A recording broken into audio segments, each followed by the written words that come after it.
with an outstanding 16-4 record. Would you please welcome our co-host on the Bull Session, Phillies pitcher number 49, Tommy Greene. Oh, my. Makes me feel younger. I just had a birthday not too long ago, 57, and every time I hear him say that, it makes me feel like I'm 24 again back there. I mean, makes me feel young. Thank you, Dan. You get a good look at Tommy. You know, he's quite an athletic presence. And, we're going with the North Carolina boys tonight. Of course, Amen. Tommy Greene is from Whiteville, North Carolina. Yeah. And about 90 miles away over in Charlotte, our guest tonight, now an ambassador with the Phillies. He'd be a good ambassador with whatever organization. Oh, God, you say that again. It doesn't matter. He's a great man. Oh, my gosh. Of course, Dickie pitched in the big leagues from 1979 to 1990. And he did pretty well with some other clubs, but we're interested in the Phillies part. Everybody knows that Dick is one of the great unsung heroes in Phillies history. 1980, the Phillies win their first ever World Series championship. And Dickie Noles was a big part of that. Now, if you remember back to the 80 World Series, they played the Kansas City Royals. The Phillies won the first game in Philadelphia 7-6. They won the second game in Philadelphia 6-4. Then the series moves, Game 3 out to Kansas City. Another one-run game, but this time Kansas City wins it 4-3. Yep. Now the Phillies are leading 2-1. And there seemed to be like a momentum. You know, Kansas City, you know, they had some wonderful players. Game 4, once again the Phillies fell behind. They didn't come back this time. Willie Aikens homered in each of the first 2 innings to set the pace for a 5-3 Kansas City win in Game 4. But something happened in the 4th inning that set the tone for the rest of the series. Number 48, relief pitcher Dickie Noles, brushed back George Brett with a count of no balls and 2 strikes. Brett would only get 3 singles and Aikens 1 hit in the remaining 2 games. The series was tied 2-2 after 4 games, but thanks to Tommy Greene's and my guest tonight, momentum had swung back to the Phillies. Ladies and gentlemen, tonight's guest, Phillies World Series hero, number 48, Dickie Noles. Dickie Noles. Thank you, Dan. I'd love to get introduced by Dan Baker. Huh? Hey, it's nothing better. There's nothing like that. Makes you feel young again, don't it? Oh, boy, it does. It gives you goosebumps. The Phillies went on to win Game 5 in Kansas City. Of course, the first 2 were in Philly. The middle 3 were to be in Kansas City. Phillies win Game 5, take a 3-2 lead back to Philadelphia on October 21st, 1980, before over 65,000. Tug McGraw strikes out Willie Wilson to get the save as the Phillies beat the Royals and win their first ever World Series 4-1. That's awesome. You just said how many people were in that place. You've seen many big crowds in your life, but that vet, the old dinosaur I called it, was when they packed it in there, in between 65 and 70,000 people. You know, I know we had close to 70. It was upper 60s at least in '93. What kind of you remember the atmosphere? You could feel it in your feet when they got on.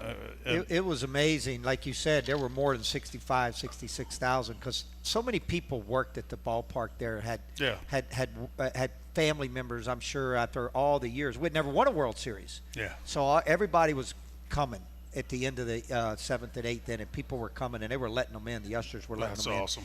Down by the bullpen, you could see people lined up everywhere. They were up above us, but even in that area where they're not supposed to be, where we walked outside the ramp to go to our parking, there were people in there. But the thing I remember the most about the people of Philadelphia, you think you get a good flavor of Philadelphia. You get older now. I mean, you go to Citizens Bank Park now. That crowd is loud.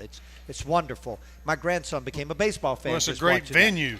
Everything's right there, man. But that night, Dallas Green came in and tried to tell every one of us, listen, this is more than a World Series. This is for a town that's been starving for a world championship for 98 years or 100 and something years, whatever it was. And Dallas was telling us, listen, take time to see it and enjoy it. He was kind of giving us a hint that if we win tonight or tomorrow night, take a look. So I came in from the bullpen. I was the only guy throwing in that bullpen because Tug was pitching with the bases loaded. If he gives up a grand slam, we're down a run. I got to go in the game so he can pitch tomorrow night. So I'm throwing in the bullpen with the dogs barking at you and the police are in there and the horses. As soon as we won, I went right through that plexiglass. I'm running. If you look at the video, you can see me stop. And I'm looking because Dallas's words were so true. I stopped and I never heard noise like that. And I'm looking. And all you could see was the joy on everybody's face because it was our first one. That was something I wish I could experience. I mean, we were close. I guess my little story about that was nothing better when we beat the Braves to go to the World Series, and we were in Philadelphia, Game 6. We did that, and our crowd. I've never heard the tomahawk chop so loud, and it was in Philadelphia against the Braves. Our fans were doing it to them, and that was something to behold. Because I mean, y'all don't hold it against me. I come up with the Braves organization. I knew all those guys over there, so it was nothing better to turn the screws on them a little bit because you did. So that was I mean, I can only imagine about being a part of the World Series, winning the World Series like that. But I was on the other end. I was in the bullpen in Toronto when Mitch gave up the home run, and I saw it, and I had to walk back to the dugout, on the field, and I was like, I took it in like that too. Who was going to pitch Game 7? All of us. I mean, it was all of us were available. Were you pitching Game 7? No, I don't think so. I think it wasn't Schilling. I think it was DJ. DJ, yeah. But all of us were, I mean, pretty much available. Then I was available. I always wondered if there's going to be a Game 7. I don't think they win. I think we win. I mean, you remember in the bottom of the eighth? Bottom of the eighth when Toronto was up. Who was up in the bullpen? Me, and then they got Mitch up. And if Larry didn't get that last guy, I was in. Yeah. They called down. They said Greene's in if he doesn't get this guy. He said if he gets this guy, Mitch has got the ninth.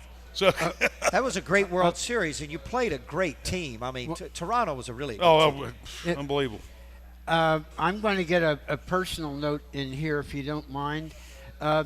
Sean and Tara Steinbacher, like Jack and Ellen Foreman, come to all the shows. They're very generous and kind to us all. And Sean had something made up for me by a friend of his at the Folsom Fire Department. So we're going to try with Chris's help. He's right there, right behind the camera.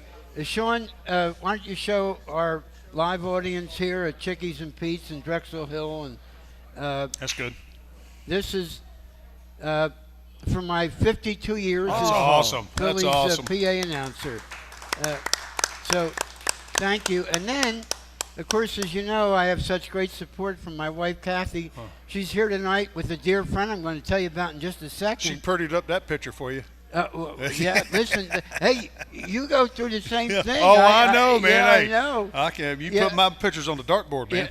So, 52 years. Sean and Tara, thank you, and Jack and Ellen, those great books you do of all of our guests. That's awesome. And, thank you on behalf of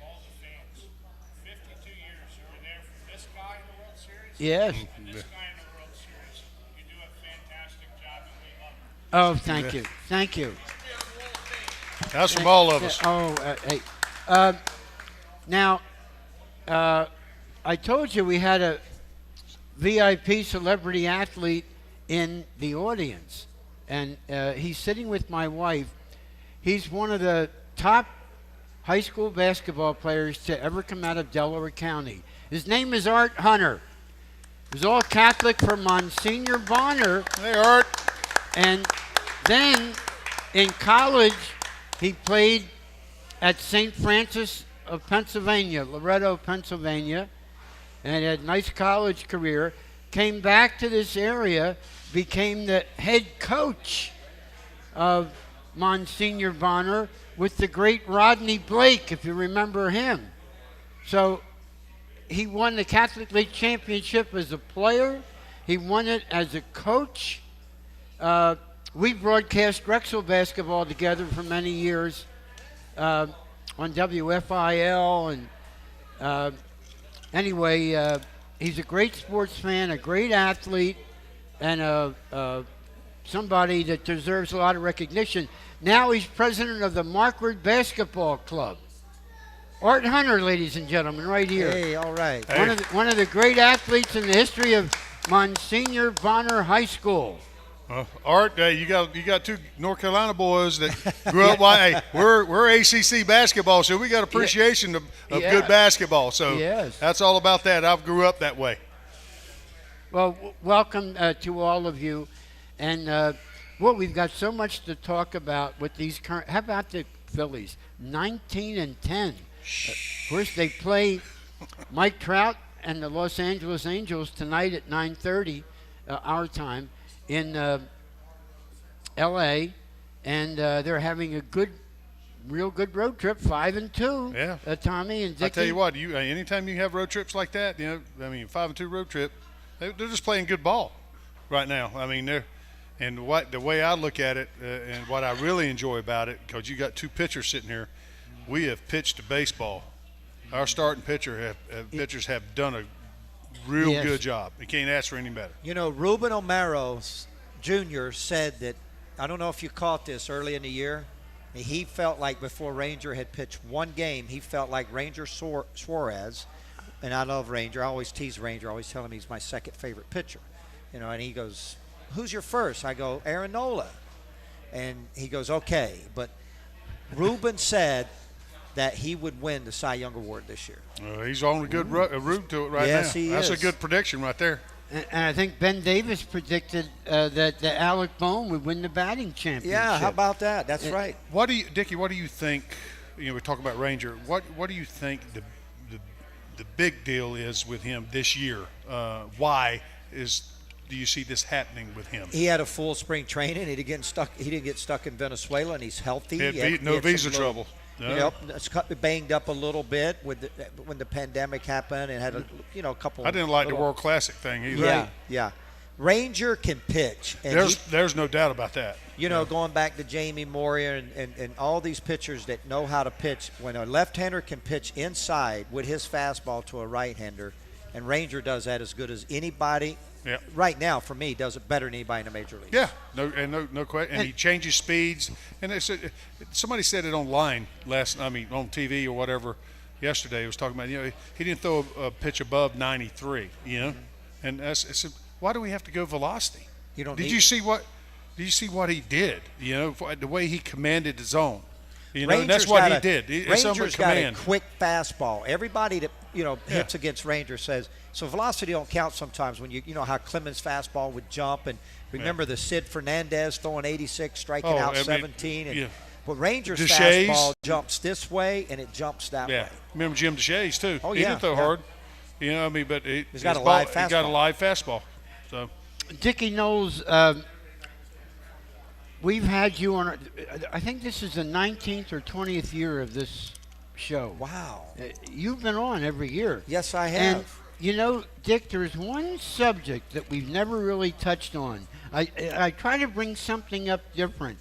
Even with Tom, it's not as easy with Tom because we're on together more often. Right.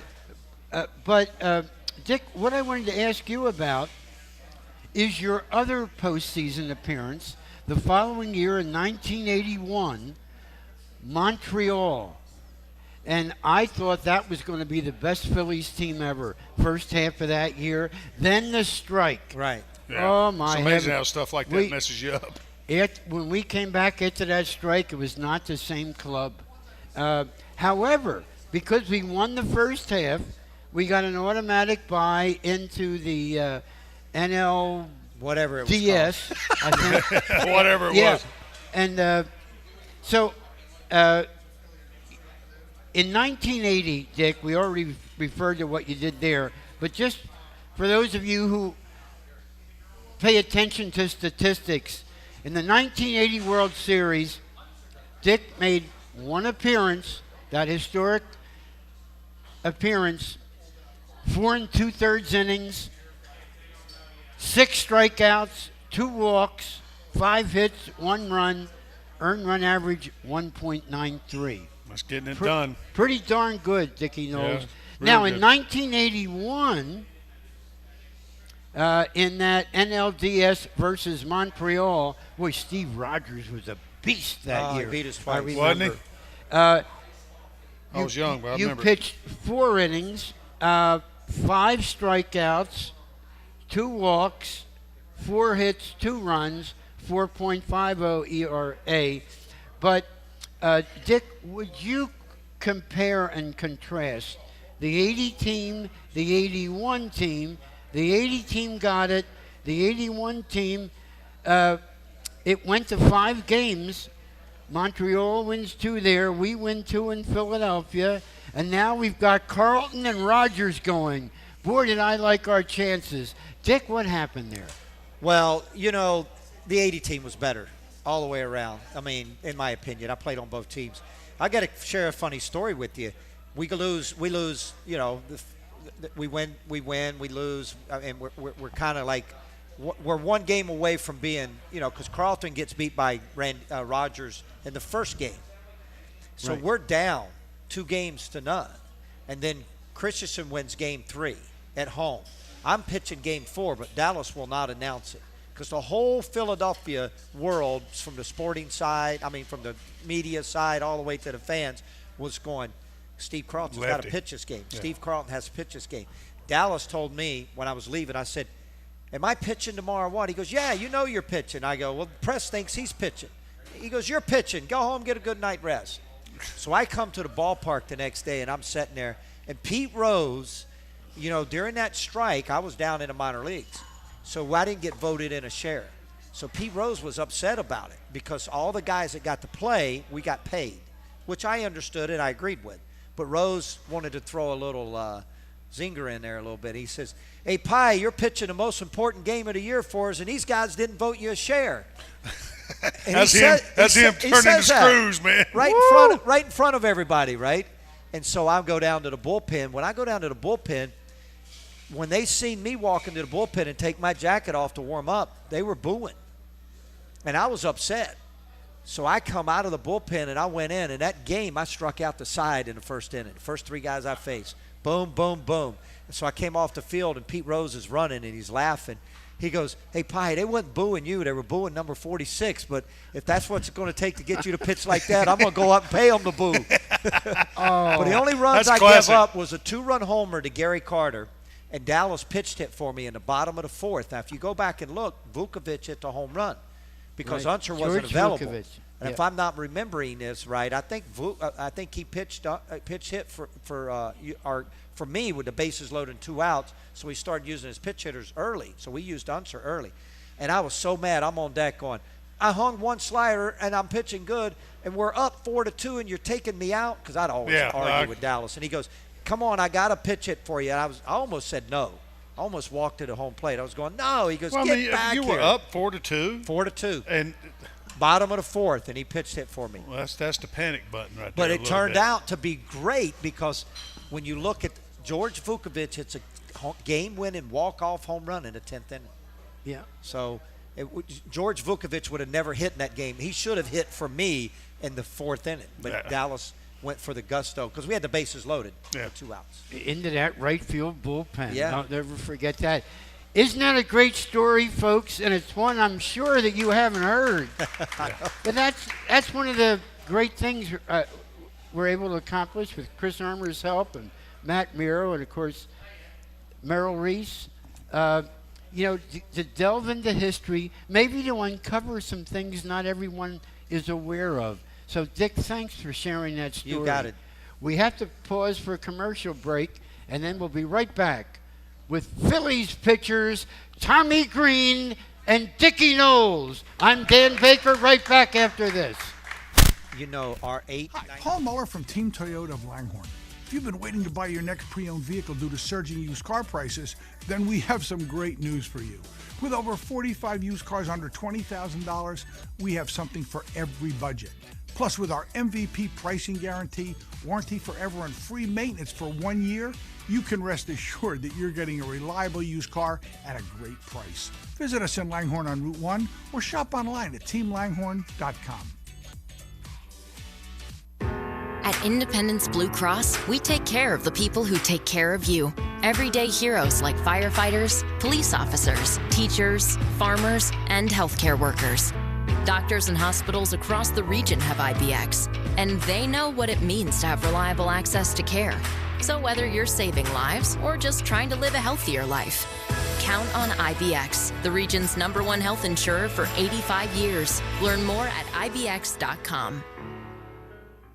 Hey, it's Pete from Chickie and Pete's. Dive into our delectable seasonal seafood specials, including our Chickies and Pete's Sticky Lobster Tacos, succulent Brazilian tail meat in a spicy sauce, or try our Chickie and Pete's Shrimp Po' Boy, our signature fried shrimp, lettuce, roasted tomato, and a cherry pepper sauce, served on a fresh baguette. Plus, don't forget our Chickie and Pete's buy one, get one sweet and tasty snow crab legs every Tuesday and Wednesday, only at Chickies and Pete's. I SEPTA Philly. I SEPTA Philly. I SEPTA Philly. I take SEPTA so I never miss tip-off. I do not have time to deal with traffic. I don't have a car. Do you know how expensive parking is? I take the Broad Street line to all the games. I ride the bus. I ride the train and the subway. I set my lineup when I ride. I check Twitter, text my buddies. I watch sports highlights or lowlights. For real Philly fans, SEPTA is the hometown way to go. Ride with us at iseptaphilly.com. We now return to the Independence Blue Cross Bull Session presented by SEPTA. Once again, here are your hosts, Phillies PA announcer Dan Baker and Tommy Greene. Welcome back to Chickies and Pete's in Drexel Hill for the Independence Blue Cross Bull Session. Tommy Greene? Yeah. You said during the commercial break that you had a question for Dickie Noles, and then we're going to ask you to tell us who your choice is for the Independence Blue Cross Live Fearless Phillies Player of the Week. You got it. Tommy Greene. Now, the question, because I remember when, obviously, I was younger and I was a kid. I was, in 1980, I'm trying to remember, I was maybe in the 8th grade, I'm thinking. But I remember a series that was on TV. We didn't have cable back then, so it was on prime time for us. What series? That series in Houston. Tell me about that.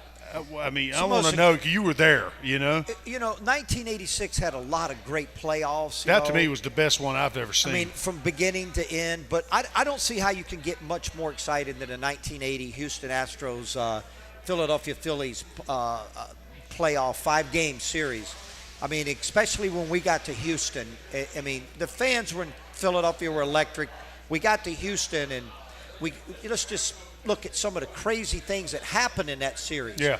Vern Rule still, when he became our pitching coach, did you catch it? He goes, well, I think so. Still doesn't know if he caught it. We went for a double play, triple play. So let's just fast forward to get to Game 5. We've had everything to happen. Rose was, the play at the plate where he elbowed Bochy.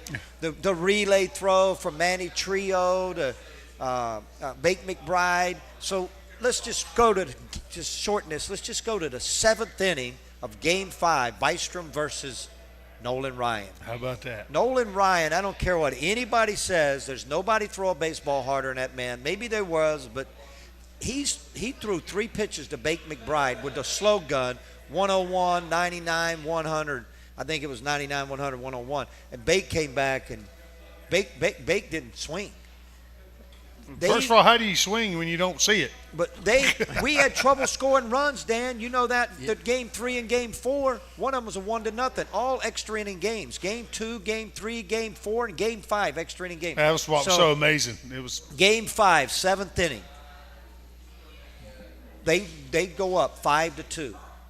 Their scoreboard lights up when Nolan Ryan, I'm going to mess this up, but I'm going to get close to it. When Nolan Ryan is winning after 7 innings, his record is like 119-2.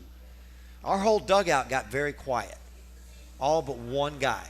Everybody in the dugout kind of like, wow, we got Nolan Ryan for 2 innings.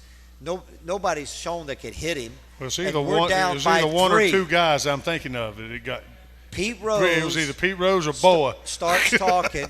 Larry Boa led the inning off. Yeah. And Pete Rose is talking to Larry Boa, and he says, Larry, and he's out of the dugout. So many times during that series, if you go back and look, we're out of the dugout. Half the time, half the team's out of the dugout, especially when the Vern Rule play happened. Both teams were out of the dugout, but we're out of the dugout high-fiving. They're out of the dugout high-fiving. You can't hear it. Saucier's standing right beside me, and he's talking to me. I go, I'm screaming at the top of my lungs. Sauce, I can't hear you. Yeah. Just shut up. I can't hear you. So next thing you know, Rose goes, Larry, and he's outside the dugout. You get on, we'll win this game. And all of a sudden, people started to rally, and Boa hit a little flare over the shortstop's head. And in Reynolds, I think it was a shortstop, whoever it was, had to play him in. Yeah, because he could run and he chopped the ball. Yeah. The next guy's Booney. If you go back and look at that, and Rose is on Booney going, Booney, you get on, we'll win this game. And Booney hit a one-hopper back to Nolan. He wasn't a great fielder. And it trickled off his glove, and Clank. Booney got an infield hit. Clank. And then Greg Gross comes up. And Rose is out of the dugout. Now half the team's like, yeah, Gigi, you get on, we'll win this game. And tell him, Dan, lay down the best bunt in history. I mean, that ball just rolled down. Cabell comes in, or whoever's playing third, or Hal, I forget now. But he hits a base hit. I'm pretty sure it was Enos.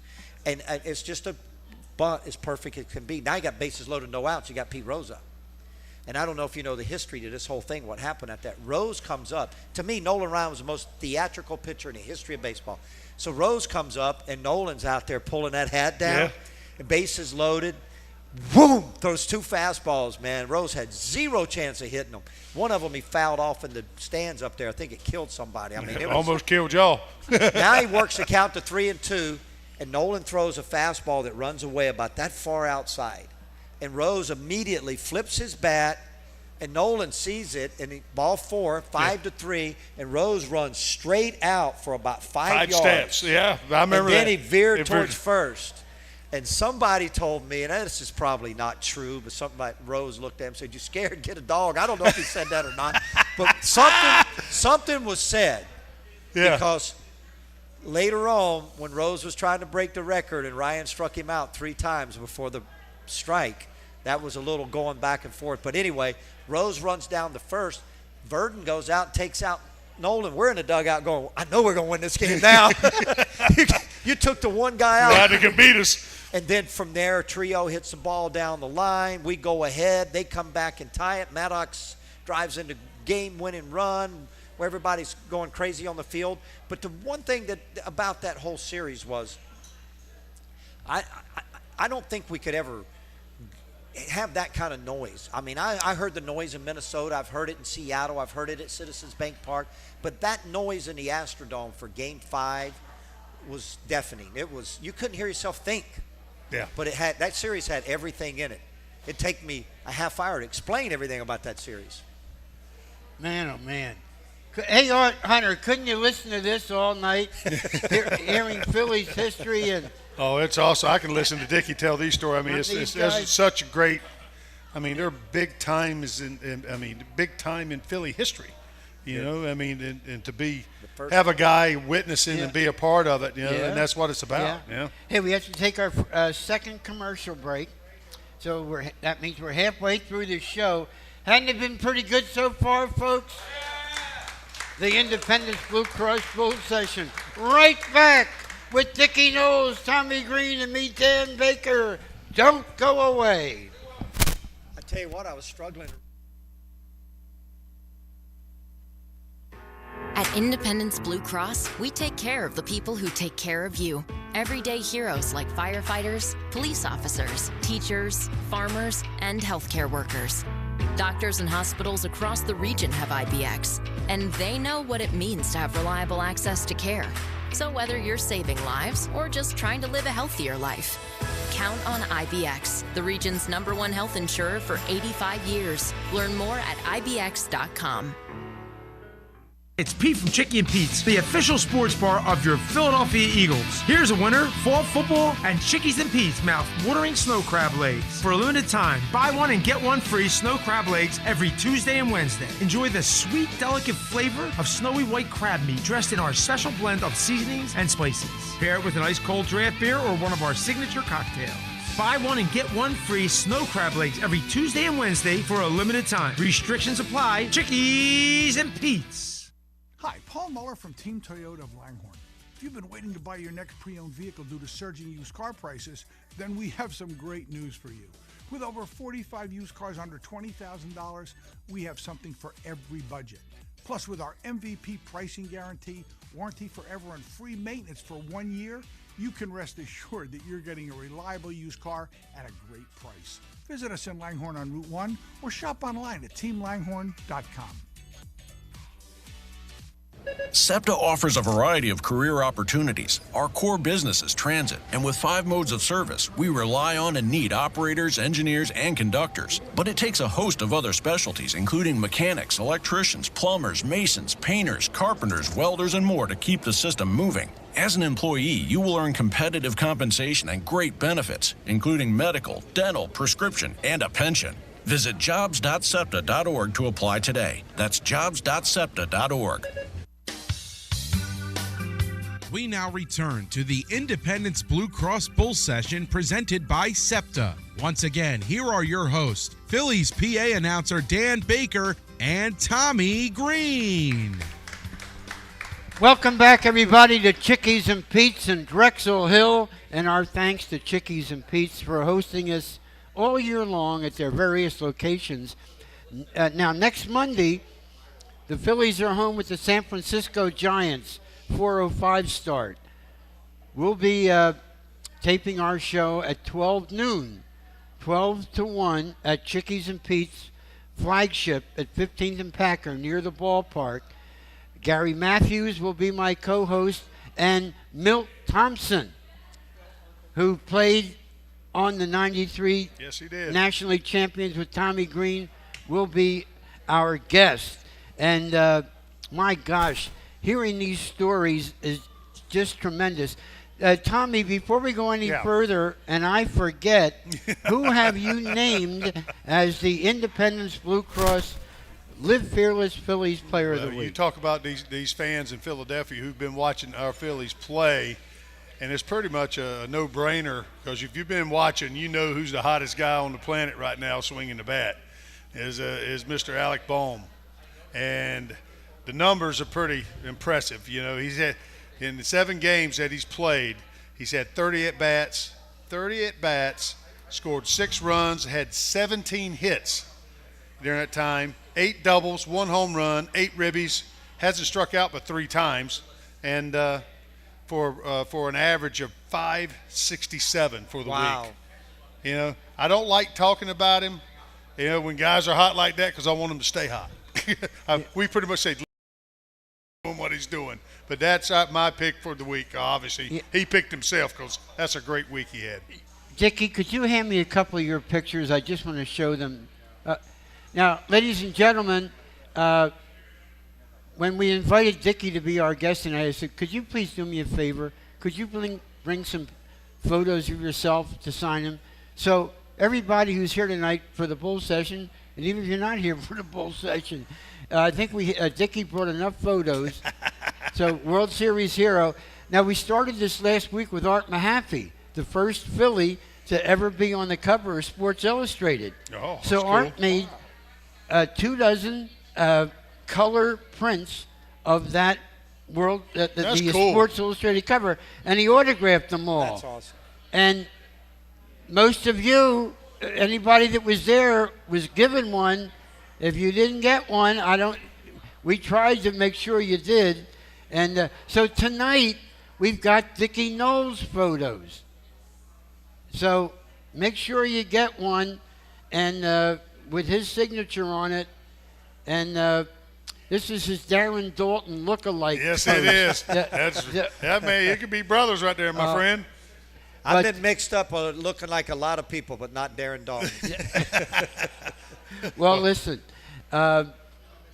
Dick, thank you for doing that. It's a wonderful souvenir, and we appreciate that. And we're going to ask some of our other guests, too, to bring in some photos or something that I think you guys would enjoy as a keepsake.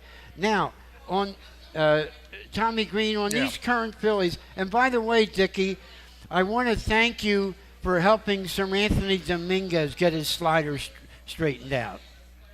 I had nothing to do with that, but I'm so glad he got his slider straightened out. Yes. I'd like to see him get on the run, man. Me and Larry Anderson was talking him. about that. That's what he needed, the importance of his slider. I don't think anybody can teach a slider as good as Larry Anderson. No. Well, I saw, for the years I played with Larry, I think I saw him throw one pitch that wasn't a slider. You know? I know which one it was. Yeah. It was against it was against Ron Gant down in Atlanta to get us back to Philly. Yeah. We won the NLCS in Game 6. It was Game 5, the last pitch of the game. It was unbelievable. We're going to have L.A. on as our guest. And by the way, a couple of other names that are mentioned. Larry Boa might have been one of the antagonists, along with Pete Rose stirring up the pot. Not Larry. Larry is going to join us June 3rd at Chickies and Pete's in South Philadelphia. And Larry Christensen, who Dickie Noles brought up, he's going to be with us June 10th. So you make sure you come out here for the bull session. Well, let me ask both of you pitching experts about Sir Anthony's problems. When he was almost unhittable when he first came up. What a find! And then of course he got hurt. He had the surgery, but then he came back and the velocity seemed like it was just as good 98 as it was before his injury. But he lost his slider somehow. Well, see, here's the thing. I mean, you're saying everybody's looking at velocity. The stuff's there. The stuff is there. What hasn't quite got to where it needs to be to where he was before is the command. You know, to me, command are two different things. Yes, it looks like to me. I mean, just as a pitcher, I'm not trying to critique him as someone. Just looking at him pitch, to me, he looks like he's just rear back and throwing, rather less than commanding what he does. You know, controlling the baseball, commanding the zone when he comes in. Mm-hmm. You know, I mean, because everything's geared around. You know, if you keep hearing it enough, you buy into it. You know, spin rate and velocity and all that. Bottom line, do you get people out or not? If you got that great stuff, you don't throw enough strikes, you come in falling behind guys, you're going to pay the piper, man. And you're getting around that. Obviously, you're looking at the paper about fixing the slider. I didn't know. I mean, I just thought, to me, he was overthrowing everything, which can get you in a bad habit of doing things with your slider, trying to do too much. So that's just what I saw. I don't know what Dickie saw. We don't talk about mechanics enough in this game no more. I think sometimes I know Sir Anthony and Nola and a lot of those guys that are still with the club better than most people do, because I was in Bradenton watching Sir Anthony come off of an injury, warm up in the bullpen, and I'm watching him, and the coaches set me up. They said, there's going to be a kid to get up and throw tonight, and if you could help him, you know, he's just call him Sir Anthony Dominguez. And I said, okay, I'll help him if I can, you know. He got up and threw about 5 pitches. I got on the phone and said, you sorry suckers, because they were all about 100. Bam, bam. And they said, we knew you were like that, Arm. But when I seen Sir Anthony as a youngster to where he's at right now, to when he was dominant, there's only a small difference. There only has to be a small difference, because he doesn't look that much different. Sometimes he has a tendency to fly open. He goes east-west. Yeah. And we've talked about that, Yeah. me and you. Tommy's one of the best pitching people I've ever been around. Me and Tommy and Larry and and Mitch. We talk pitching. And different people in fantasy camp. We'll sit around and talk pitching for hours, and we love it because most people sit around and talk hitting. We talk pitching. But with Sir Anthony, I'm so happy to hear that someone's figured out, because I haven't seen him that much, other than on television. And what I see on television is not the Sir Anthony that we need. It's the Sir Anthony that's just off a little bit. Maybe that's what it was. It's like our golf game today, right? Mine was off a little more than a little bit. No, but the thing is, it doesn't take for you a little bit off, and the ball does. Well, just like Tommy said, Dan, when you're pitching, you don't. It's a feel. You got to feel it. So when you're pitching, if you're off, a lot of times teammates, we'd help each other out. Oh God! Hey, you're flying open. Get on top of the ball. Yeah. I remember one time I threw a slider and a guy hit it on Waveland Avenue, and I went to Jody Davis the next day in the outfield. I said, "Giving up a few good of them." Slider. He goes, "No, it wasn't. It was just spinning. It didn't move." And I go, "Why didn't you tell me that when I was on the mound? When I asked you when the manager came out, was that a good pitch?" He was all right. He said, "Because you were gone. I wasn't going to say nothing then." But, the next day he tells you. We do that a lot with each other. Yeah. And I wonder, whatever does the paper say what they fixed? I mean, I don't know. Was his hand around the ball? Was his hand not behind the ball? To me, if anything, he was getting around the side of it. He's trying. To me, a true slider. I think he was getting around. I think he was getting around. A true slider breaks in a box like this. Right. This stuff right here is not a slider. I think he was getting around it. I think he was getting too big. And when it starts getting big, you're losing command of it as much. Well, Dan, if and Tommy is exactly right. If your slider's not right, there's a good chance you might not be throwing your fastball correctly. Yep. And it won't get that hop that he has at the end. And what you talked about earlier. Yeah. Command is different than control. He had good command for a while. Yeah, and that's the difference. What I see him coming back from this surgery is stuff is there. The stuff is there, but the command, he's just a tick off, like you said. And hopefully he figured that it could be just one little thing that keeps him behind it and on top of it a little bit longer, his fingertip, and that makes all the difference in the world. Because he's got this. Yeah. I love the stuff. He ain't afraid. He's got heart. Yeah. The article to which we're referring is this one in the Philadelphia Daily News and the Philadelphia Inquirer by Alex Coffey, the Phillies beat writer. And Caleb Cotham is the guy who's trying to help put Sir Anthony Dominguez right again. He's the pitching coach, right? And yes, and I think he's done a darn good job. Yeah. And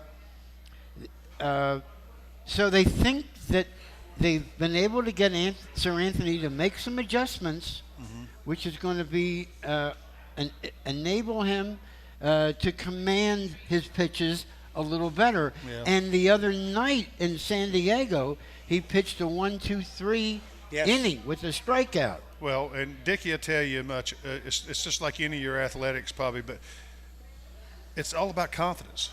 And how you get confidence is going out there and having success. They work hand in hand. If you go out there and give it up all the time, you ain't gonna have no confidence. You got to go out there and pitch, and then you got to have a little bit. You see yourself doing the positive things that you've been working on the side, and you accomplish those. That helps you get confidence, and they work hand in hand, and you start getting on that roll. Before, I mean, he might not give up anything for the next 5 months.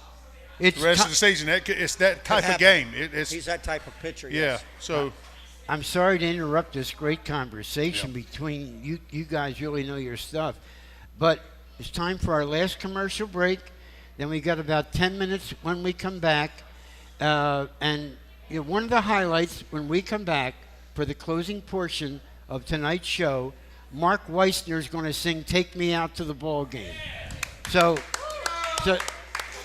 stay with us. Go, Mark. I see you, brother. Yeah, that was Mark that was groaning. He didn't know it. So, Chris Hermer, take us back to the studio, and then we'll return and close things out from Chickies and Pete's in Drexel Hill, Pennsylvania. At Independence Blue Cross, we take care of the people who take care of you. Everyday heroes like firefighters, police officers, teachers, farmers, and healthcare workers. Doctors and hospitals across the region have IBX, and they know what it means to have reliable access to care. So whether you're saving lives or just trying to live a healthier life, count on IBX, the region's #1 health insurer for 85 years. Learn more at IBX.com.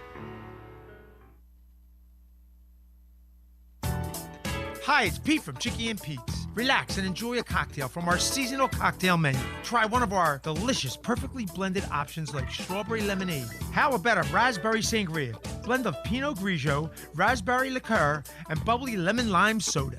Or maybe a Hendrick's Gimlet or a Patron Tropical Mojito is more your style. Enjoy one of these or many others from our Chicky and Pete's sensational seasonal cocktail selection. Only at Chickies and Pete's.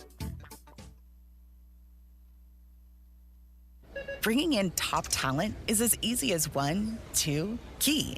SEPTA Key Advantage is a unique and valuable transit benefit program that gives your employees all-day, everyday access to the entire SEPTA system. That means your staff can get into the office, over to a meeting, and out for the night, seamlessly and affordably, all thanks to you. Learn how easy it is to customize a SEPTA Key Advantage program for your team at SEPTA.org/partnerprograms. That's SEPTA.org/partnerprograms. We now return to the Independence Blue Cross Bull Session presented by SEPTA. Once again, here are your hosts, Phillies PA announcer Dan Baker and Tommy Greene. Welcome back, everybody. We've got about another 10 minutes, Chris, and we'd like to thank you all for joining us tonight, our wonderful live audience at Chickies and Pete's, and those of you watching the live stream at home or listening over the air on WBCB 1490 AM and 107.3 FM. And Sean and Tara, thank you again for the recognition. You've all of you guys, Jack and Ellen, so generous and so kind. Well, we're finally getting off to a good start. The last 2 years, we were 7 games under 500 around Memorial Day. And yet we came back to make it to the NLCS in both 2022 and 2023. Tommy Greene, is this the year that the Phillies finally overtake the Braves and win the NL East? Well, everybody likes to know the end of that question, but I'm all about playing the next game. That's what we are as baseball players, and that's that we take care of what's in front of us the next day, and that's is one game at a time. And we got to be healthy. We got to stay healthy. That's the huge thing. And obviously, I mean, to me, look at the start we've had, and we could be better. There were some things that didn't go our way. We in some areas. The relievers at the beginning were not real good, cost us some things, and our hitting wasn't that good right off the bat. Our starting pitchers kept us there. You got just giving them kudos, right? Gave us a chance to do some things, and now the hitters have caught fire a little bit and doing some positive things, and we're doing it. And come to that point, I want to give some pitchers, another pitcher, some love. It's not a starter. I want to give Jeff Hoffman a little bit of love this past week, because you look what he did for the week. He got in 4 ball games out of the 7. He gave up 2 hits in 4 innings. Didn't walk anybody and punched out 8. And had Dickie hit it on the head the other day in San Diego, he come in. It was probably one of the dominating performance reliever you could have. What he did, as good as anybody. Yeah, that performance. He made Bogarts look terrible. He made Tatis look terrible. Yeah, and he made Machado look terrible. They all went back to the dugout like, wow, that was overpowering. He's got a pretty good slider. Yes, real good. And an electric fastball. It's 97 miles an hour. Well, they paid the scout that got him up here pretty good. Yeah, Bryce Harper. Yeah. Another guy that is hard to figure because he can be really, really good, or just the opposite. Gregory Soto, a former All-Star relief pitcher with Detroit. How about that arm? I mean, you're right. I mean, it's unbelievable. That's a good call there, Dan. I mean, we got the arms. It's all about getting. Well, I said this team on opening day with Mickey Morandini and Milt Thompson, we had to give our predictions. I said they'd win 100 games. Everybody looked at me. So I love this start. Yeah. I think this team's a 100-win team, only because of the. I don't want to say. Well, I will say it. There's a lot of weak teams in the National League. And I don't think these teams are going to be able to play with Philadelphia Phillies or Atlanta Braves or, Cincinnati. Cincinnati was a pain in their butt. They got some athletic young guys. Cincinnati can play. But when they went to San Diego, I knew they would beat San Diego. So I'm going to put my neck out there again. They're going to sweep. Why were you so confident about the Phillies beating the Padres? The Padres I've seen them play a couple times this year. They seem to not, and this is just what I see on television, but they seem to be messed up. I don't know what it is. Maybe it's internal. Maybe they don't click together. But when they play the game, there's no enthusiasm from that team. I've seen them play a couple times late on TV. I watched them, and I'm looking at them, and I know they were like 14-14 at one point, but I'm watching them, and I'm going, this team is not very good. They don't seem to have an urgency. Not for the type of players they have. Right. They got some quality, far as just tool guys that put up some great numbers. But when you watch Philadelphia play, no matter what game we play with some passion, enthusiasm. And when we lose games, you can see the team walk off the field. And even last year when we were falling behind and not playing well, you could see it bothered our players. But now when you watch them, they like to win. To me, San Diego wins a game. It's like, oh, okay, let me go. Be back tomorrow. Philadelphia likes to win. This team is a special team, I think. Mm-hmm. They love to win ball games. Yep. When they walk off the field with a win, they don't care how they won. They love to win ball games. And I love it that our starting pitchers are starting to get extended and pitch a little bit. That's going to make that bullpen really good. Well, that's what's so amazing. Look at what Noles done in his past few 8 innings. And Ranger going to complete game. I thought I'd never seen one again. It's with the way they used and what's the word that I hear, workload. Yeah. The way you hear that thrown around all the time. But you got to hand it to those two guys. Look at the pitch counts they've had. Over the course of they're a challenge in the zone. Commanding what they do, throwing strikes and getting ahead of guys. And those guys in that bullpen would be better if they pitched more. Yeah. I think that's another thing. We can get into that subject. That brings how many they got? How much of a bullpen? How many man bullpen? They got a lot of guys down there. How many? 8 guys. 7, 8. 7, 8 guys. Yeah. How many we have? 5. We had 5. So there's times we had to eat it. There's some times that relievers had to pitch. Multiple innings, and you learn how to do things. You learn how to survive. You do things. It's not geared about you feeling good all the time and or trying to make them feel good all the time. But it's just a different game. That can go into another whole conversation. We could go with Dickie because we come from the same fold. I think what we feel about the game, the way the game is going. So. Well, I have another subject that I'd like to hear both of your feelings on, and that is this. On both of your championship teams, NL champions in 93, World Series champions in 80, you had a good mixture of veterans and youth. Mm-hmm. This team has that. Yep. Johan Rojas in center, Bryson Stott at second, Alec Bone. Mm-hmm. And then how about the young pitchers like Christopher Sanchez with making a big or Orion Kerkering. He looks like he's the real thing. What do you think? And Ranger's still young. And that's the thing. You're getting, I think to have a possibility of him to keep that going, they got a good core there that it's built to do it now, I think, is to get it done. Now, there's a lot of things that got to happen during the course of the season, staying healthy and doing that things. They got to be to take the post. And they got a real good chance to do that. But I think it's a great thing to have because you want it to keep going year after year, keep building, that type of thing. Coming from within, we want it to come from within more. Dickie, how far away,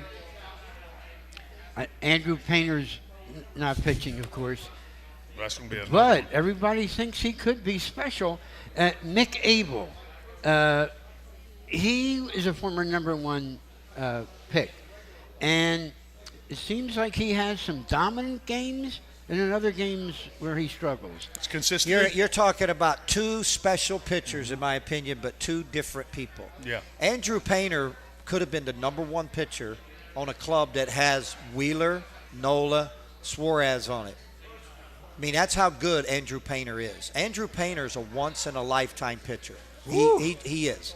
We have Andrew Painter is going to be special. He's special in every way possible, but he's different than Abel.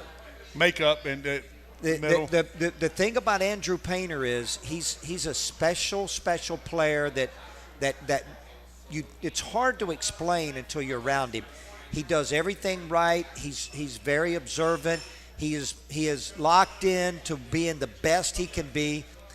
Abel, you could say the same thing about, but it might take him a little longer. But let me tell you something about Abel. He's going to be a dominating major league pitcher. There's a lot of scouts that I sat with when I was watching these guys a lot over the last couple of years, and scouts would tell me there's sometimes when I like Abel a little better than the other one. I look at them and say, you're crazy. I love them both. But there's some scouts that watch Abel and say, this guy's really good. And it's all about command. It's command. See, it's command, and see, that comes in consistency too. That's the difference. He's got the stuff's there. Yes. Command, consistency is the difference that and just keeps to you put that in AAA perspective, and big leagues. I've seen Roger Clemens, Roger Clemens and also Dwight Gooden when they came up. They had great stuff, great command, and that's what Painter has, and Abel will get it. Yeah, that's the only difference in Abel, if you ask me. Yeah. What I'm hearing. Yeah. Hey, folks, have you enjoyed tonight's show featuring Dickie Noles and Tommy Greene? Don't forget, next Monday afternoon will be at Chickies and Pete's in South Philadelphia. The Phillies play the Giants next Monday afternoon at 4:05. We'll be on from 12 to 1 with the live stream, and then the show, I guess, Chris, will be played back after the Phillies broadcast on just before Phillies baseball. Thank you, everybody, for being here tonight. We'll see you down the line. Again, our thanks, Tommy Greene, Dickie Noles. Always special to be with you again. Don't forget now, you can listen to this, if you want to make, WBCB archives all these shows. And thanks to you, Chris Ermer, for doing a great job. Chris is the man. He makes it happen. We'll see you next week, everybody.